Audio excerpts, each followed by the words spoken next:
Dan upaya-upaya ke sana sudah kita rumuskan, sudah kita diskusikan tadi, sehingga bisa diharapkan dengan cepat masalah ini, kejadian ini bisa diatasi dengan baik.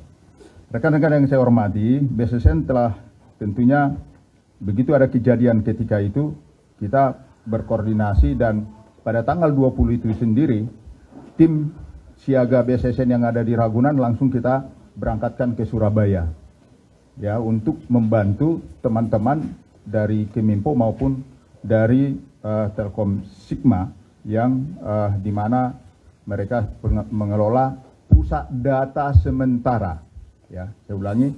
Jadi data-data ini disimpan di pusat data sementara sebagaimana kita ketahui bahwa pembangunan data center nasional, pusat data nasional yang sekarang masih belum selesai. Jadi karena kebutuhan untuk proses bisnis, proses jalannya pemerintahan, maka dibuatlah oleh Keminfo pusat data sementara yang ada di Jakarta maupun yang ada di Surabaya. Yang mengalami insiden ini adalah pusat data sementara yang berada di Surabaya.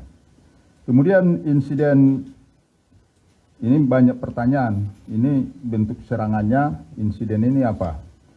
Perlu kami ketahui, kami sampaikan bahwa insiden pusat data sementara ini adalah serangan siber dalam bentuk ransomware dengan nama Brainkeeper Ransomware. Ransomware ini adalah pengembangan terbaru dari ransomware Lockbit 3.0.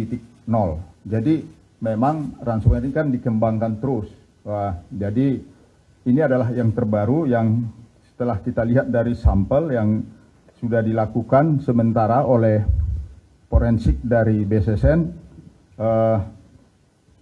Tentu ini perlu kita ketahui supaya bisa mengantisipasi di tempat yang lain dan ini segera kita sampaikan juga kepada instansi ataupun teman-teman yang lain dan sekaligus sebagai lesson learned untuk kita untuk memitigasi kemungkinan bisa terjadi. Jadi ini pentingnya. Jadi ini sedang berproses, tapi kita sudah mengetahui jenis serangan ini.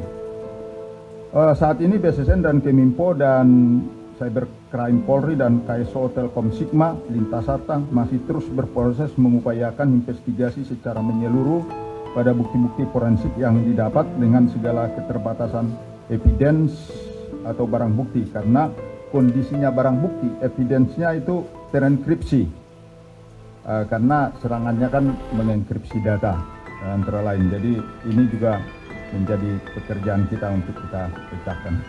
Kemudian kami laporkan kemajuan upaya-upaya yang telah dilakukan oleh pemerintah khususnya oleh imigrasi ya, Ditjen Imigrasi. Senin pagi ini laporan terakhir dari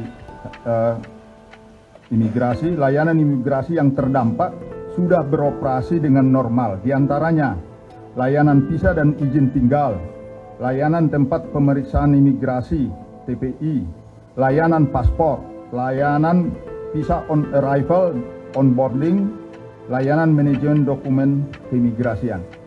Ini sudah berjalan walaupun tentunya nanti tetap akan dilaksanakan evaluasi-evaluasi berikutnya. Terkait dengan dugaan insiden pada INAPIS, Indonesia Automatic Fingerprint Identification System yang ada di Kepolisian Republik Indonesia. Saya kira ini juga teman-teman wartawan akan menanyakan. Jadi hasil koordinasi kita dengan kepolisian nanti boleh ditanyakan kepada mereka lebih lanjut karena ini kan data ini kan ditemukannya di mana? Dasar sumber informasinya dari dark web kan. Dark web itu sama dengan pasar gelap. Jadi tentu kita cross check, kita konfirmasi dengan kepolisian. Apa benar ini data kalian? Mereka bilang itu ada data, memang data lama. Itu sementara jawaban mereka, tapi untuk lebih jelasnya nanti bisa. Dan kita juga yakinkan bahwa sistem mereka berjalan dengan baik.